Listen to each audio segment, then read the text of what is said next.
তুমি কোথায়? নবীর সুন্নতের ভালোবাসা কোথায়? নবীজি 5 ওয়াক্ত নামাজ জামাতের সহিত আদায় করেছেন, সাহাবা আজমাইন জামাতের সহিত আদায় করেছেন, জামাত কায়েম করেছেন। যদি এই সুন্নাত যদি দুনিয়াতে কায়েম করতে পারেন, এই সুন্নাত কায়েম করার জন্য যদি শ্রম দেন, সময় দেন, খোদার কসম করে বলতেছি কিয়ামতের ময়দানে আল্লাহ রাব্বুল আলামিনের বিনিময়ে জান্নাত দিয়ে দিবেন। সুবহানাল্লাহ।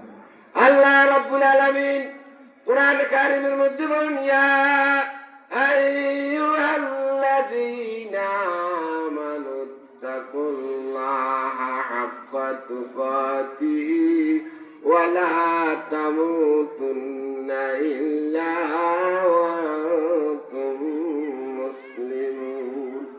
মুসলমান না হওয়া ব্যতীত মৃত্যুবরণ করিও না, কবরে আসিও না। দেখুন, মৃত্যুবরণ করতে হবে। মৌত কাসেন কুল্লু নাসিন শারিবু কবর বাইতিন কুল্লু নাসিন দাখিলু।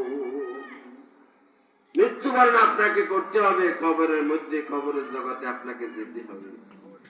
যাওয়ার পরে আপনাকে জিজ্ঞাসা করা হবে, মান রব্বুকা, আপনার প্রতিপালক কে? ওমা দীনুকা, আপনার ধর্ম কি ছিল? ওমান হাযার রাজুলু আল্লাযী বুইসা মিনকুম। ও বন্ধুরা আমার, বিজ্ঞানের যুগে আপনার ছেলে থাকে আমেরিকাতে, টাচ মোবাইলের মাধ্যমে, অ্যান্ড্রয়েড সেটের মাধ্যমে আপনার ছেলের সাথে কথা বলেন। ছেলে রান্না বান্না করতেছে, আপনিও ঘরের মধ্যে রান্না বান্না করতেছেন, দেখাইতেছেন, ছেলেও দেখতেছে, আপনিও দেখতেছেন। বন্ধুরা আবার যখন আপনাকে কবরের মধ্যে শোয়ানো হবে,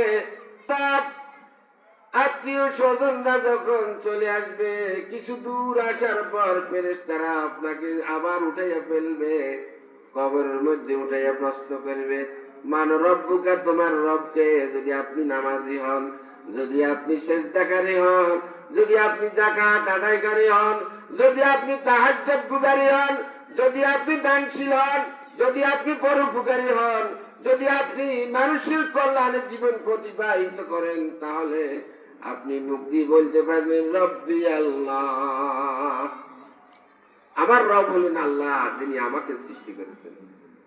এরপর আবার জিজ্ঞাসা করবে, ওমা দীনুকা, তোমার ধর্ম কি? তুমি কোন ধর্মের মধ্যে ছিলে? তখন যদি ইহুদি হয় তখন ইহুদি ধর্ম বলবে, খ্রিস্টান হলে খ্রিস্টান ধর্ম বলবে, নাসারা হইলে নাসারার ধর্ম বলবে, আর আপনি ইমানদার মুসলমান বলবেন দীনি আল ইসলাম, আমার ধর্ম ইসলাম। শায়ের বলতেছেন, তুম মুসলমান হো তুমকো মুসলমানি, তুমি মুসলমান, তোমার কাছে মুসলমানের কিছুই নেই।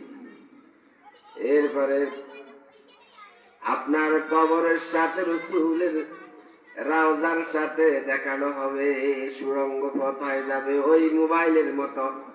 আর জিজ্ঞাসা করা হবে, ওমান হাযার রাজুলু আল্লাযী বুইসা মিনকুম, ওই যে দেখা যায় লোকটাকে চিনুনি? যদি আপনি রাসূলের আদর্শে আদর্শিত হয়ে থাকেন, যদি 5 ওয়াক্ত নামাজ জামাতের সহিত আদায় করে থাকেন, যদি প্রতিবেশীর হক আদায় করে থাকেন, যদি মানুষের ক্ষতি না করেন, মানুষের কল্যাণ করেন, তাহলে আপনি বলতে পারবেন হাযা নবিয়ুনা মুহাম্মাদুর রাসূলুল্লাহ,